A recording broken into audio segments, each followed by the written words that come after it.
नमस्कार। हमारे स्कूल्स और कॉलेजेस में एक बहुत इंपॉर्टेंट टॉपिक नहीं सिखाया जाता जिसका नाम है इन्वेस्टिंग। हमें मैथमेटिक्स तो सिखाया जाता है पर सिंपल मैथमेटिक्स यूज करके कैसे कंपनीज को परखा जाता है इसके बारे में नहीं सिखाया जाता। हमें देशभक्ति के बारे में तो सिखाया जाता है पर यह नहीं सिखाया जाता कि हमारी देश की इकोनॉमी को आगे बढ़ाने में मदद करके कैसे हम देश की उन्नति में एक अच्छा योगदान दे सकते हैं। हमें सेविंग यानी बचत के बारे में नहीं सिखाया जाता कि कैसे कम उम्र से पैसों के सेविंग करने से और उन पैसों को काम पर लगाने से यानी उन्हें इन्वेस्ट करने से हमारा भविष्य संपन्न हो सकता है। इकोनॉमी मजबूत होने से देश की ताकत बढ़ती है और देश के लोग समृद्ध बनते हैं। दुनिया की सबसे बड़ी इकोनॉमी यूएस को देखकर आप समझ सकते हो कि कैसे इकोनॉमी मजबूत होने से आज यूएस के पास ताकत है और वहाँ के लोगों के पास प्रॉस्पेरिटी है। कंपनीज को बिजनेस शुरू करने के लिए या बिजनेस को आगे बढ़ाने के लिए पैसों की जरूरत होती है।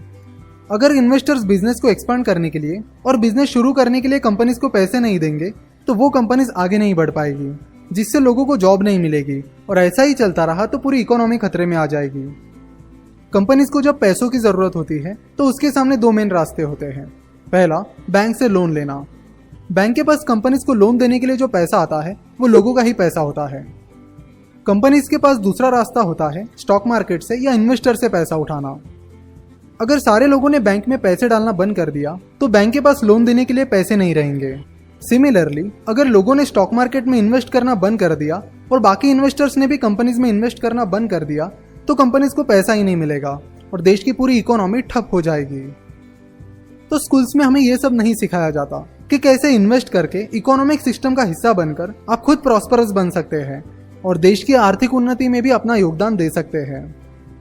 अगर आप सेविंग कर रहे हो तो वो एक अच्छी बात है, पर वो पैसा अगर आप घर में ही रख रहे हो तो वो इन्वेस्टिंग नहीं है और ना ही उससे इकोनॉमी को कुछ फायदा होगा। अगर आप गोल्ड यानी सोना खरीदते हो तो उससे भी इकोनॉमी को कोई मदद नहीं मिलेगी। पर जब आप अपना पैसा बैंक में डालते हो, बॉन्ड में इन्वेस्ट करते हो या स्टॉक मार्केट में इन्वेस्ट करते हो तब आपका पैसा इकोनॉमिक सिस्टम का एक हिस्सा बन जाता है और इकोनॉमी को हेल्प करता है। वो पैसा जब कंपनीज को मिलेगा तो वो उससे बिजनेस शुरू करेंगे, अपने बिजनेस को बढ़ाएंगे, फैक्ट्रीज डालेंगे जिससे लोगों को जॉब मिलेगी और फिर वो एम्प्लॉयज अपनी सैलरी में से कुछ पैसे सेव करने लगे और उसे इन्वेस्ट करने लगे तो एक नया रिवॉल्यूशन शुरू होगा। आप यूएस की हिस्ट्री पर नजर डालोगे तो आपको पता चलेगा कि यूएस के लोगों की सेविंग बहुत ज्यादा थी और उस सेविंग से उन्होंने इन्वेस्टमेंट की। उन्होंने की हुई इन्वेस्टमेंट्स की वजह से बिजनेसेस को ग्रो होने के लिए पैसा मिला, जिससे यूएस में इंडस्ट्रियल रिवॉल्यूशन आ गया और उनकी इकोनॉमी इतनी आगे बढ़ गई। हम सबको पता है कि वर्ल्ड वॉर 2 में हिरोशिमा और नागासाकी पर न्यूक्लियर बॉम्ब्स पड़ने के बाद जापान की क्या हालत हुई थी, पर आज वो दुनिया की तीसरी सबसे बड़ी इकोनॉमी है। जापान के लोग बहुत सेविंग करते हैं और उससे इन्वेस्टिंग करते हैं, जिससे जापान को इंडस्ट्रियल डेवलपमेंट में मदद हुई। इंडिया का सेविंग रेट तो अच्छा है पर ज़्यादातर लोग आज भी इन्वेस्ट नहीं करते हैं। 18th और 19th सेंचुरी में बैंक में डाला हुआ पैसा आज के टाइम जैसा सेफ नहीं था। जब बैंक फेल हो जाती थी तब लोगों का पैसा डूब जाता था, तो बैंक्स तब एक रिस्की इन्वेस्टमेंट थी। फिर भी बहुत सारे अमेरिकन्स अपनी सेविंग बैंक में डालते थे और फिर बैंक ये पैसा बिजनेसेस को लोन देती थी। तो इस तरह यूएस की इकोनॉमिक प्रोग्रेस होती चली गई। ये सब तब शुरू होता है जब लोग इन्वेस्ट करते हैं। इन्वेस्टर्स कैपिटलिस्ट चेन की पहली लिंक होती है। इन्वेंशंस और इनोवेशंस का इकोनॉमिक ग्रोथ में बड़ा रोल होता है, पर इन्वेंशंस को बिजनेस में कन्वर्ट करने के लिए भी पैसों की जरूरत पड़ती है। सेविंग और इन्वेस्टिंग करने के लिए आपके पास कुछ प्लान्स और गोल्स होने चाहिए। आपके इन्वेस्टिंग का पहला गोल ये होना चाहिए कि आपके इन्वेस्टमेंट रिटर्न्स इन्फ्लेशन यानी महंगाई दर से ज़्यादा होने चाहिए। अगर एवरेज महंगाई दर 5% है तो आपके इन्वेस्टमेंट का मिनिमम रिटर्न 5% से ज़्यादा होना चाहिए। सेविंग अकाउंट ज़्यादातर टाइम महंगाई दर से कम रिटर्न देते हैं।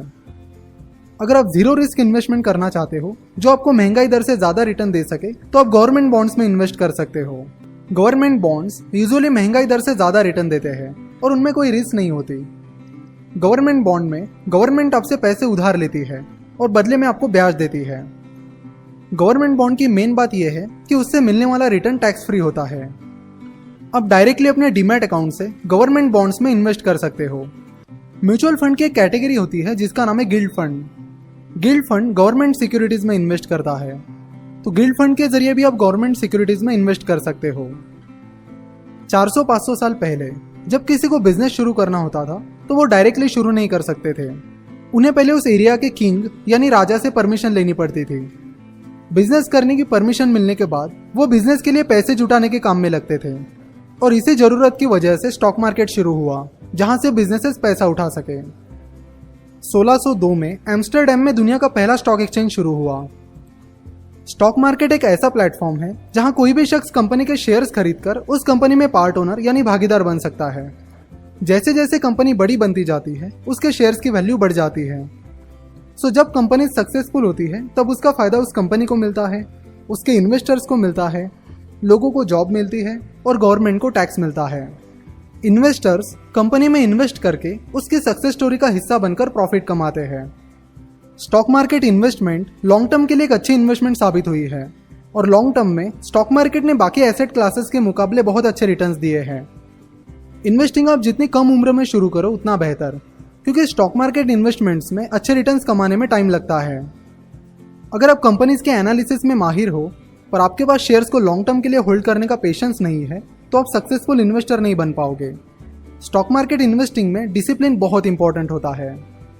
दुनिया के सबसे successful investor mister Warren Buffett young age से ही यानी जब वो 10-11 साल के थे तभी से सेविंग करते आए हैं।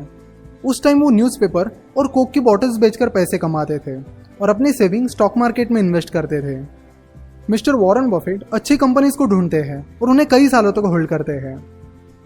कितनी ही छोटी रकम क्यों ना हो, आप रेगुलर बेसिस पर सेविंग करते रहो और जो भी आप सेव करते हो उसे काम पर लगाओ, यानी उसे इन्वेस्ट करो। मिस्टर पीटर लिंच कहते हैं कि अगर आपको 5वीं कक्षा का मैथमेटिक्स आता है तो आप स्टॉक मार्केट में इन्वेस्ट कर सकते हो। बेसिक मैथ आपको कंपनी एनालिसिस में काम आता है। अगर आपने किसी फंडामेंटली स्ट्रॉन्ग कंपनी के शेयर्स खरीदे हैं तो किसी खास वजह के बिना उसे सेल मत कीजिए। बस उसकी शेयर प्राइस गिर रही है इसलिए उसे बेचना कोई अच्छा कारण नहीं है। जब शेयर प्राइस बढ़ती है तो लोगों को लगता है कि वो कंपनी अच्छी है और जब शेयर प्राइस गिरती है तब लोगों को लगता है कि वो कंपनी खराब है और वो अपने शेयर्स बेच देते हैं। It's not about share price, it's about growth story of the company. Company को परखो और उसके बिजनेस को समझो। आपको उन्हीं कंपनीज में इन्वेस्ट करना चाहिए जिनके आगे ग्रोथ हो सकती है, क्योंकि लॉन्ग टर्म में शेयर प्राइस कंपनी की ग्रोथ को फॉलो करती है। बहुत सारे लोगों को जिस इंडस्ट्री में वो काम करते हैं उसके बारे में डिटेल में जानकारी होती है। उन्हें पता होता है कि उनकी इंडस्ट्री में कौन सी कंपनी क्यों और कैसे आगे बढ़ रही है, पर वो उसे एक इन्वेस्टर की नज़र से नहीं देखते और अच्छी इन्वेस्टमेंट अपॉर्चुनिटीज खो बैठते हैं।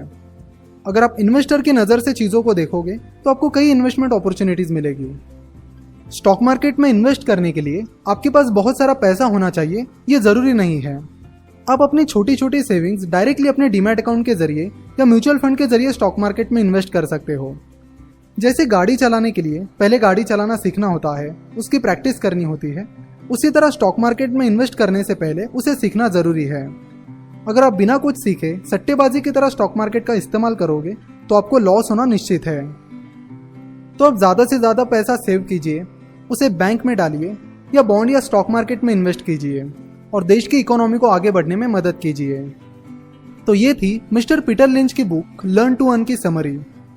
अगर आपको इस बुक की समरी पसंद आई है तो ज़रूर चैनल को सब्सक्राइब कीजिए और साथ ही इस बेल आइकॉन पर भी क्लिक कीजिए। हम हर शनिवार ऐसे ही बुक समरीज अपलोड करते हैं। वीडियो को ज़रूर अपने दोस्तों के साथ व्हाट्सएप और व्हाट्सएप ग्रुप्स पर शेयर कीजिए ताकि उन्हें भी सेविंग और इन्वेस्टिंग के बारे में पता चले। हमसे जुड़े रहने के लिए आप हमें फेसबुक और ट्विटर पर फॉलो कर सकते हो। वीडियो देखने के लिए धन्यवाद।